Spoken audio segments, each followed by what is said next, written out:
Sir, सरल भाषा में कहूं तो वित्तीय वर्ष की शुरुआत में सरकार को जितना खर्च आवंटित किया गया था वो सारा पैसा खर्च करने के बाद आज अतिरिक्त पैसा मांगने सरकार इस सदन के भीतर आई है। काश ये सुविधा देश के आम आदमी के पास भी होती सर, जो महीने की 25 तारीख को अपना बटुआ खाली देखकर 5 दिन संघर्ष करके 1 तारीख आने की इंतजार करता है। Sir, supplementary demand for grants 2 चीजें में से एक अवश्य दर्शाता है। पहली चीज, क्योंकि सरकार को अतिरिक्त पैसे की जरूरत पड़ी, तो पहली चीज यह है कि जब वित्तीय वर्ष की शुरुआत में सरकार को पैसा चाहिए था तो सरकार ने अपना जो वित्तीय बजट था उसे अंडर एस्टिमेट कर प्रेजेंट किया ताकि वित्तीय घाटे को सुंदर करके उसका सौंदर्यकरण करके दिखाया जाए। अगर यह नहीं है तो दूसरी स्थिति अवश्य होगी कि सरकार ने अपना बजट पूरी तरीके से मिसमैनेज कर दिया। इन दोनों में से यदि कोई एक स्थिति उत्पन्न होगी, उसी में सरकार को एडिशनल पैसे की अतिरिक्त खर्चे की जरूरत पड़ रही। सर, अतिरिक्त पैसे के लिए सरकार इस सदन के सामने आई है, कोई बात नहीं सर, उस पर चर्चा होगी, लेकिन चर्चा 2 और विषयों पे होनी चाहिए। पहला विषय कि वित्तीय वर्ष की शुरुआत में 40 लाख करोड़ का जो इतना भारी भरकम बजट इस सदन ने सरकार को सैंक्शन किया था, मंजूरी दी थी, उस 40 लाख करोड़ को खर्च करके सरकार ने क्या पाया? क्योंकि भारत देश के आर्थिक इंडिकेटर्स संकट का अलार्म बजा रहे हैं। और दूसरा, आज से 2-3 महीने बाद यहां से 100 मीटर दूर नॉर्थ ब्लॉक में जहां आने वाले वित्तीय वर्ष का बजट बन रहा है, आज ये बहस मैं चाहूंगा आने वाले वित्तीय वर्ष के बजट की भी नींव रखे। और सर, मैं नया सदस्य हैं सदन का एक सुझाव और देना चाहता हूं। हम सारे लोग बजट पे चर्चा उसी समय करते हैं जब बजट प्रस्तुत किया जाता है। हमें सदन में 2 बार बजट पे चर्चा करनी चाहिए। एक बार जब बजट प्रस्तुत हो और विंटर सेशन में 7-8 महीने बीतने के बाद कि उस बजट से देश को हासिल क्या हुआ, मिला क्या, कितनी नौकरियां मिली, क्या बेरोजगारी की दर है, कितनी महंगाई कम हुई। सर, आज सरकार 3,25,757 करोड़ मांगने इस सदन के भीतर आई है। मैं माननीय वित्त मंत्री जी का ध्यान ये पैसे सैंक्शन करने से पहले और सदन का ध्यान इस पैसे को अनुमति देने से पहले 8 बड़ी बीमारियां जिससे आज भारत देश की अर्थव्यवस्था पीड़ित है, बीमार है, उसकी तरफ करना चाहता हूं। पहली बीमारी है सर बेरोजगारी। इस सरकार ने चुनावों से पहले वादा किया था, भारतीय जनता पार्टी ने वादा किया था कि हम 2 करोड़ नौकरियां हर वर्ष देंगे। सर, नौकरियां तो नहीं आई, लेकिन इस वित्तीय वर्ष में बीजेपी की सरकार ने बेरोजगारी दर को 45 सालों में सर्वाधिक कर दिया। सर, 45 ईयर हाई पे अनएम्प्लॉयमेंट रेट कर दिया।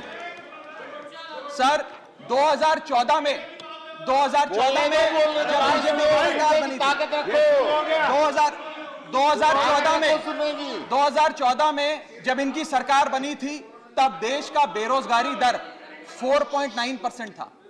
जब इनकी सरकार बनी थी तो बेरोजगारी दर 4.9% था। आज 8 साल बाद 2022 में यह बेरोजगारी दर 4.9% से बढ़कर 8% पे आ गया है। 8%। और ये तो ऑर्गेनाइज सेक्टर की बेरोजगारी है। अनऑर्गेनाइज सेक्टर के जॉब लॉसेस, एमएसएमई के कारखाने कितने बंद हो गए, उनका घर बिक गया, कारखाने बंद हो गए, उसका तो हिसाब ही सरकार के पास नहीं है। अभी कुछ ही समय पहले लोकसभा में जवाब देते हुए वित्त मंत्री जी ने देश को बताया कि कुल 22 करोड़ आवेदन पत्र भारत सरकार के पास नौकरी मांगने के लिए आए। उन 22 करोड़ आवेदन पत्रों में से आपको जान के चंबा होगा, सरकार ने मात्र 7 लाख लोगों को नौकरी दी। सर, 22 करोड़ आवेदन पत्र के मुकाबले 7 लाख लोगों को नौकरी।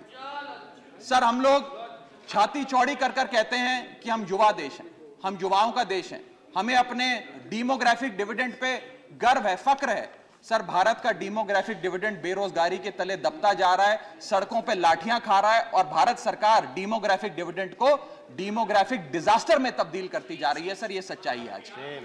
सर, मैं आपको बताना चाहूंगा कि यह सरकार जिसने देश को, युवाओं को घर पे बिठाने का काम किया, इसका नारा बदल के हो गया है हर घर बेरोजगार। यही है आज की भाजपा सरकार।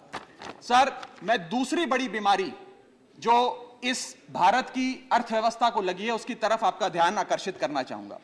दूसरी बड़ी बीमारी है सर इन्फ्लेशन, यानी कि महंगाई। इन्फ्लेशन को कहा जाता है sir, inflation is taxation without legislation. वो महंगाई जो सरकार कानून लाए बिना जनता पे थोप देती है सर। आज भारत की महंगाई इस वित्तीय वर्ष में 30 सालों में सर्वाधिक थी सर, 30 ईयर हाई पे, जहां भारत की थोक महंगाई 12 से 15% के आसपास घूम रही है और खुदरा महंगाई 6 से 8% के आसपास घूम रही है। वादा किया था सर आय बढ़ाने का, आय तो बढ़ी नहीं, महंगाई बढ़ गई। और सर बढ़ती महंगाई और घटती कमाई के चलते आज देश को आधार कार्ड की नहीं, उधार कार्ड की जरूरत पड़ रही है। देश के आम आदमी को उधार कार्ड की जरूरत है। वाह वाह वाह। और सर आज इस बहस को सुन रहे भारत देश के करोड़ों लोगों को मैं कहना चाहूंगा कि यह सरकार आप सबको गरीब कर रही है। गरीब सिर्फ वो नहीं सर जो सड़क पे कटोरा लेकर भीख मांग रहा है, हम सब गरीब हो रहे हैं। गरीब इसलिए हो रहे हैं कि हमारी आमदनी नहीं बढ़ रही, लेकिन महंगाई बढ़ती जा रही है। सर मैं उदाहरण देता हूं, एक शख्स जो 20,000 रुपए महीने के कमाता था और 18,000 रुपए खर्च करता था, वो महीने का 2,000 रुपए बचाता था। आज उसकी आमदनी 20 की 20 है, 20,000 है, लेकिन खर्चा 18,000 से बढ़कर 25,000 करोड़ हो गया। यानी कि 20,000 की आमदनी, 25,000 का खर्च, 5,000 रुपए की नुकसान का खामियाजा का कर्जा देश का एक एक आदमी भुगत रहा है। सर मैं बताना चाहूंगा, सुनिए मेरी बात ध्यान से। जब 2014 में महंगाई का आलम देखिए सर, 2014 में जब यह सरकार बनी थी तो पेट्रोल 55 रुपए प्रति लीटर पे बिकता था। आज पेट्रोल 100 रुपए प्रति लीटर पे बिकता है। डीजल 45 लीटर पे बिकता था, 45 रुपए प्रति लीटर, वो डीजल आज 90 रुपए प्रति लीटर पे बिक रहा है सर। एक गैस का सिलेंडर 400 रुपए का मिलता था बाजार में 2014 में जब इनकी सरकार आई थी, आज वो गैस का सिलेंडर 1100 रुपए का हो गया सर, 1100 रुपए का। दूध 1 लीटर 36 रुपए का मिलता था, दूध आज 60 रुपए प्रति लीटर हो गया है। और सर सीएनजी 40 रुपए प्रति यूनिट प्रति केजी मिला करती थी, आज वो सीएनजी 80 रुपए प्रति यूनिट मिलती है सर। इस सदन में सर जब प्याज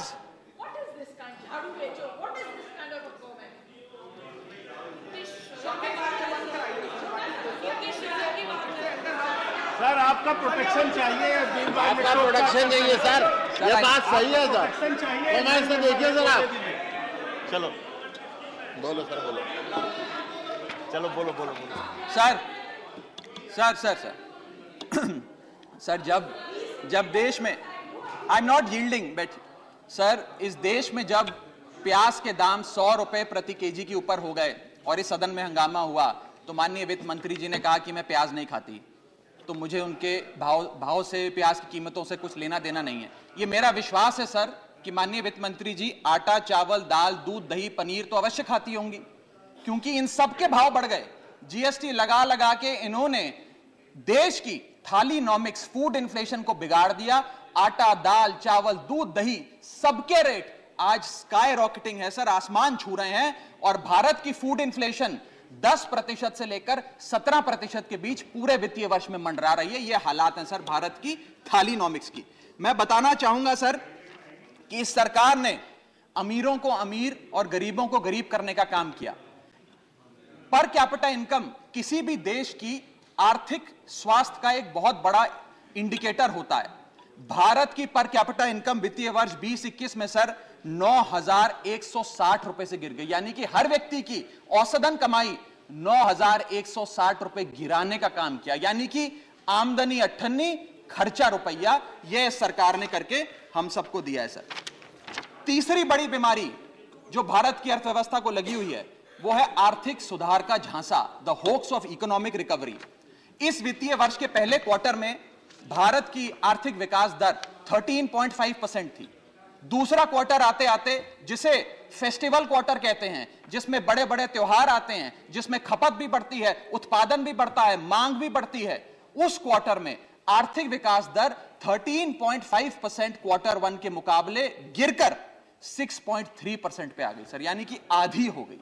और अगर आप पिछले साल के क्वार्टर सेकंड से दूसरी तिमाही से कंपेयर करें तो क्वार्टर ऑन क्वार्टर 2021 में 8.4% दूसरी तिमाही की ग्रोथ थी और इस बार इस क्वार्टर में जो अभी समाप्त हुआ 6.3% है। यानी कि भारत की आर्थिक विकास दर घटती जा रही है। और मुझे बड़े दुख से कहना पड़ रहा है कि जब वित्त मंत्री जी फरवरी में वित्तीय वर्ष 23-24 का बजट प्रेजेंट करेंगी, तब भारत की चौथी तिमाही की आर्थिक विकास दर 5% से भी नीचे होगी, which is unprecedented in recent time. Sir, यह भारत की इकोनॉमिक ग्रोथ की हालत है। और यह वर्ष तो जो बीत गया, इस वर्ष तो आपने आर्थिक जो विकास दर था उसकी ऐसी तैसी कर दी। अगले साल के आर्थिक विकास दर के आंकड़े सुनिए। सरकार चाहती है हम 8% पे आगे बढ़ें। वर्ल्ड बैंक कहता है वित्तीय वर्ष 23-24 में हम मात्र 6% पे ग्रो करेंगे। क्रिसिल कहता है हम 6% पे ग्रो करेंगे। ओईसीडी कहता है हम 5.7% पे ग्रो करेंगे। गोल्डमैन सैक्स कहता है हम 5.3% पे ग्रो करेंगे और आईएमएफ कहता है हम 5.1% पे ग्रो करेंगे। यानी कि भारत की अर्थव्यवस्था में ऊपर जाने की बजाय हमारी व्यवस्था नीचे आ रही है। सर, चौथी और एक बड़ी बीमारी जो भारत की अर्थव्यवस्था को लगी है वो है द डेट क्राइसिस। भारत सरकार की देनदारी, भारत सरकार पे चढ़ा बहुत बड़ा कर्ज। सर, 1947 से लेकर 2014 तक, यानी कि इन 67 सालों में कई पार्टियों की सरकारें रहीं, केंद्र में कई पार्टियों ने शासन किया। इन 67 सालों में तमाम पार्टियों की सरकारों ने मिलकर कुल कर्जा 55 लाख करोड़ का लिया था और बीते 8 सालों में 2014 से 2022 में इस बीजेपी की सरकार ने कुल कर्जा 85 लाख करोड़ रुपए लिया। यानी कि एक तरफ 67 सालों का, बीते 67 सालों का 55 लाख करोड़ का कर्जा और इस सरकार ने अकेले 8 सालों में 85 लाख करोड़ रुपए का कर्जा ले लिया। मैं पूछना चाहता हूं इनसे कि ये तो मुफ्त की रेवड़ी भी नहीं बांटते, ये तो मुफ्त की रेवड़ी में भी विश्वास नहीं रखते, तो फिर इनका कर्जा इतना कैसे बढ़ता जा रहा है? ये पैसा जा कहां रहा है, किसकी जेब में जा रहा है? दोस्तवाद की नीति के तहत कौन से इनके दोस्त हैं जिन्हें फायदा पहुंचाया जा रहा है? ये मैं पूछना चाहता हूं सर 2014 में जब भाजपा की सरकार बनी तो government debt to GDP ratio 40% था, मात्र 40%। आज government debt to GDP ratio इस देश में 90% छू रहा है सर, 90%। और इस देश की डेट की स्थिति बढ़ाकर 1,55,000 करोड़ का 1,55,000 करोड़ का कुल कर्जा इस देश ने लिया। सर, पांचवी बीमारी जो भारत की अर्थव्यवस्था को लगी हुई है, पांचवा बड़ा रोग, किसानों का संकट। सर, मैं बताना चाहूंगा कि बड़े बड़े उद्योगपतियों के, अपने दोस्तों के बड़े बड़े लोन्स इन लोगों ने माफ कर दिए, लेकिन भारत देश के किसान की जो कर्जा था, जो डेट था, वो पिछले 8 सालों में 53% बढ़ा है, कम नहीं हुआ सर, 53% इंक्रीज हुआ है, जिसके चलते आज एवरेज फार्मर डेट, पर फार्मर डेट इस देश की 74,000 रुपए, यानी कि 74,000 रुपए का कर्जा आज देश के हर किसान के सर पर है। सर, अगर किसान अपना कर्ज का भुगतान नहीं करता तो उसके नाम के नोटिस चिपकाकर किसान की बदनामी करती है यह सरकार, और बड़े बड़े उद्योगपति जो लाखों करोड़ रुपए डकार गए उन्हें बिजनेस क्लास में बिठा के देश से रवाना करती है सर ये सरकार। सर, आज हमारा देश का अन्नदाता, देश का किसान जो हमारा पेट भरता है, जो हमें खाना देता है सर, आज वो जहर खाने को मजबूर हो गया है। एनसीआरबी का डेटा बताता है कि वित्तीय वर्ष 21-22 में 10,851 किसानों ने आत्महत्या करी। यानी कि इस देश में औसत रोज के 30 किसान आत्महत्याओं की आती है। 30 किसान रोज इस देश में आत्महत्या कर रहे हैं। हम आजादी का अमृत महोत्सव मना रहे हैं and 30 farmers per day in this country commit suicide. Sir, मैं अपने ट्रेजरी बेंचेस पे बैठे मित्रों को यह भी कहना चाहूंगा कि किसान भोला है, भुलक्कड़ नहीं है। वो ये नहीं भूला कि 1 साल आपने उसे खुले आसमान में सड़कों पे आंदोलन करने के लिए उतारा था, जिसमें 800 से ज्यादा किसानों की शहादत हुई सर। और सर, किसानों के बारे में मैं एक आपको बड़ी महत्वपूर्ण जानकारी देना चाहता हूं। किसानों की आय दुगनी करने का वादा सरकार ने किया था कि हम बढ़ाएंगे और दुगनी करेंगे। आय दुगनी करना तो छोड़ दीजिए, स्टैंडिंग कमेटी ऑन एग्रीकल्चर की रिपोर्ट बताती है कि 4 से ज्यादा राज्यों में आय बढ़ाना तो दूर, 30% किसानों की आय घट गई सर, बढ़ाना तो दूर की बात। आय किसान की घटाने का काम इन लोगों ने किया, और एक ऐसे दौर में जब भारत की रूरल इन्फ्लेशन भारत की अर्बन इन्फ्लेशन से ज्यादा है, यानी कि गांव में रहना महंगा है शहरों के मुकाबले। सर, मैं छठी बीमारी पे आता हूं। जो छठी बीमारी भारत की अर्थव्यवस्था को लगी हुई है सर, वो है प्राइवेट सेक्टर इन्वेस्टमेंट में गिरावट। दो बड़े फायदे इस सरकार ने कॉर्पोरेट जगत को दिए। पहला, कॉर्पोरेट टैक्स कम करके 30% से घटाकर 22% कर दिया, जिसमें 1.5 लाख करोड़ का फायदा 1.5 लाख करोड़ का फायदा कॉर्पोरेट्स को दिया और सरकार का हर साल का 1.5 लाख करोड़ का नुकसान कराया। और दूसरा बड़ा फायदा, अपने दोस्तों के उद्योगपतियों के पिछले 5 वित्तीय वर्षों में 10 लाख करोड़ रुपए राइट ऑफ कर देने, वो माफ कर देने। ये दो बड़े फायदे उन्होंने रियायतें। Honourable member, you have twice made observations अपने दोस्तों के। I have taken note of it. These are one second. Can't you keep your seat? Honorable member Jaya Bachchan raised a very important issue. I wanted to reflect to it after you had concluded, but since you have continued with the two indiscretions, you need to be careful about it. Okay. Everything which you say here leads to consequences. As regards what the honorable member said, if someone is speaking, where is the occasion to make a shouting of that kind? I deprecate this, whether it is from this side or that side. Thank you, sir. Everyone is entitled to patient hearing, and let us not show aggression except in our thought process. Both sides are there, so be careful about it. Go ahead.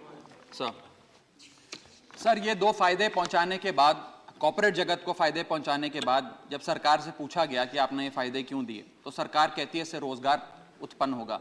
रोजगार तो उत्पन्न हुआ नहीं sir. Bharat में आज बेरोजगारी की दर 45 साल में सर्वाधिक है। दूसरा, इन्होंने कहा कि वस्तुएं सस्ती हो जाएंगी बाजार में। महंगाई की दर 30 साल में सर्वाधिक है, महंगाई भी कम नहीं हुई। और तीसरी चीज जो सरकार हमें बताती है कॉर्पोरेट जगत को ये फायदे देने के लिए, कि प्राइवेट निवेश इस देश में बढ़ेगा।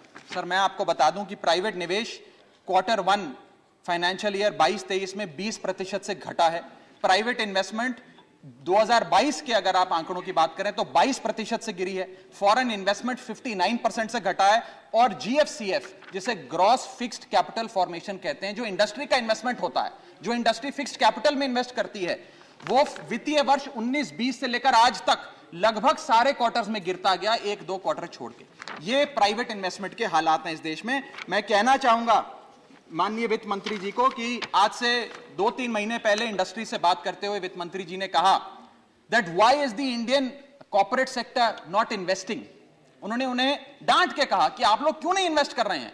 मैं बताना चाहता हूं क्यों नहीं इन्वेस्ट कर रहे हैं।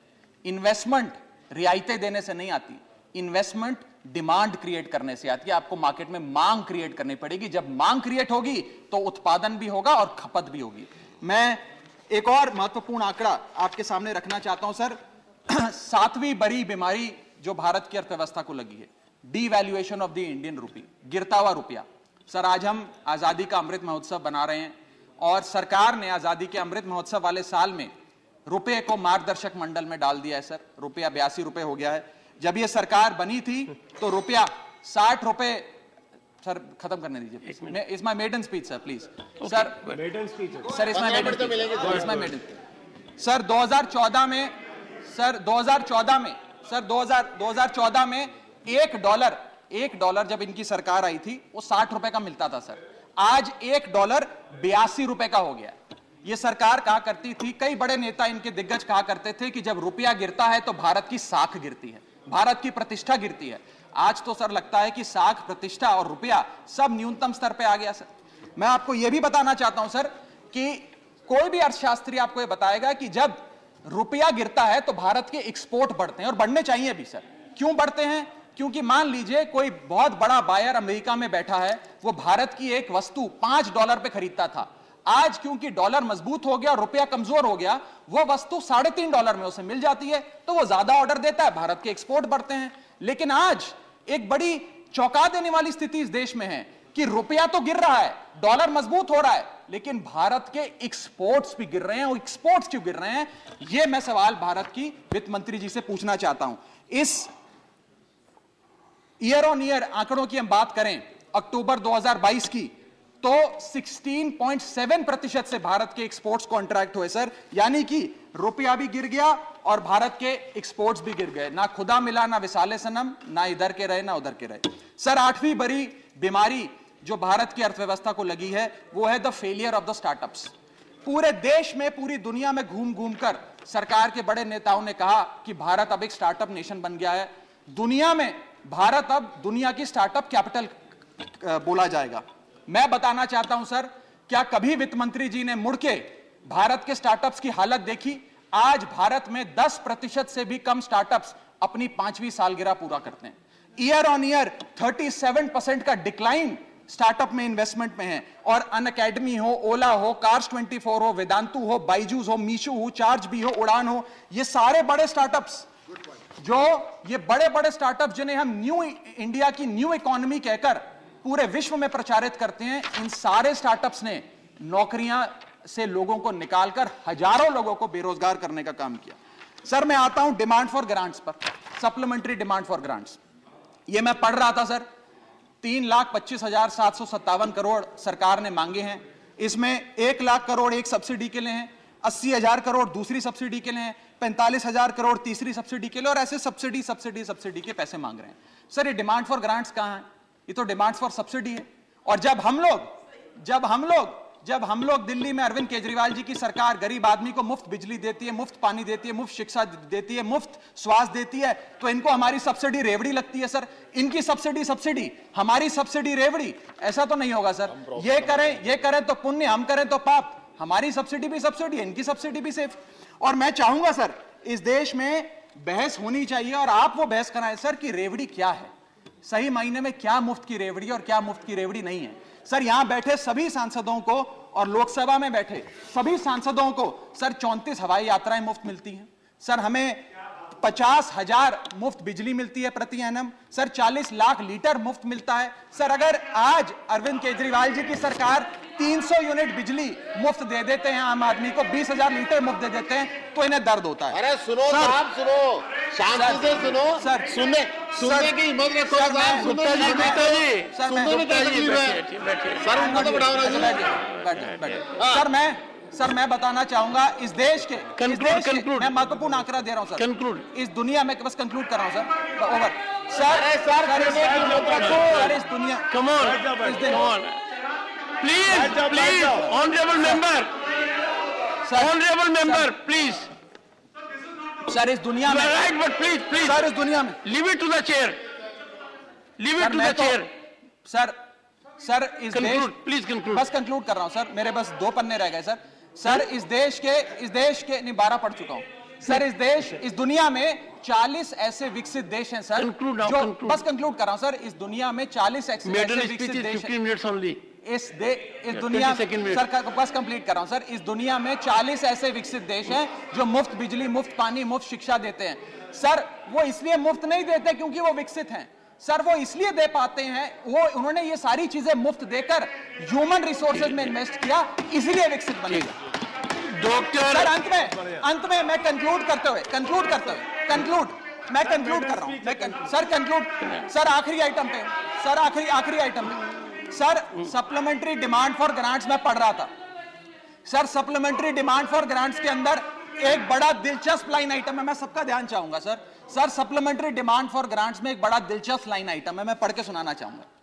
For purchase of land and ready built office accommodation for the enforcement directorate 30 crore rupees. Sir खाली 30 करोड़ रुपए ईडी के लिए। इनका बेस्ट परफॉर्मेंस देने वाला विभाग है, सारे नेताओं को जेल में डाल दिया। इसके लिए तो 30 लाख करोड़ लेना चाहिए, खाली 30 करोड़ से बात नहीं बनेगी। इनको 3 लाख करोड़ लेकर ईडी के थाने हर गली मोहल्ले में खोलने चाहिए और किसी मोहल्ले में कोई विपक्ष का नेता ना बचे, सबको जेल में डालने का काम करना चाहिए सर। प्रसन्नता नंदा सर अंत में प्रसन्नता नंदा सर आखिरी पेज है सर, आखिरी लास्ट 2 मिनट सर। सर आखिरी पन्ना है, मेरे 10 सवाल हैं बस सर, लास्ट मेरा पहला सवाल, मैं 10 सवाल वित्त मंत्री जी 30 seconds. सर 2 मिनट बस 30 seconds. मैं 10 सवाल पूछ के अपनी बात समाप्त करूंगा। पहला सवाल, does the honourable finance minister know the market price of 1 kg of wheat, 1 kg of rice and 1 liter of milk today? Sir, why has the government, second question sir, why has the governments mega budget presented in February 2022 failed to generate employment? My question number 3, sir, why is inflation in products which are produced in India, not imports like petrol and diesel, burning a hole in the common man's pocket? So question number 4, why is the private sector not investing despite repeated appeals by the honorable finance minister? Question number 5, how many jobs have been created by way of handing out these favors of tax waivers and debt waivers to the corporate India? Question number 6, why is there a tremendous meltdown in India's new economy, that is the startup economy? Question number 7, how long before the rupee regains its value, sir, or is the government working towards hitting a century with the value of the Indian rupee? So question number 8, if the rupee is weakening, exports should rise. Exports are the second engine of our economy. Why are the exports falling? Question number 9, given the sad plight of Indian economy, where the growth rate is lesser than the inflation rate, has India formally entered stagflation? Conclude. And my last question is, when will the government reduce the tax burden on the common man, that is the GST?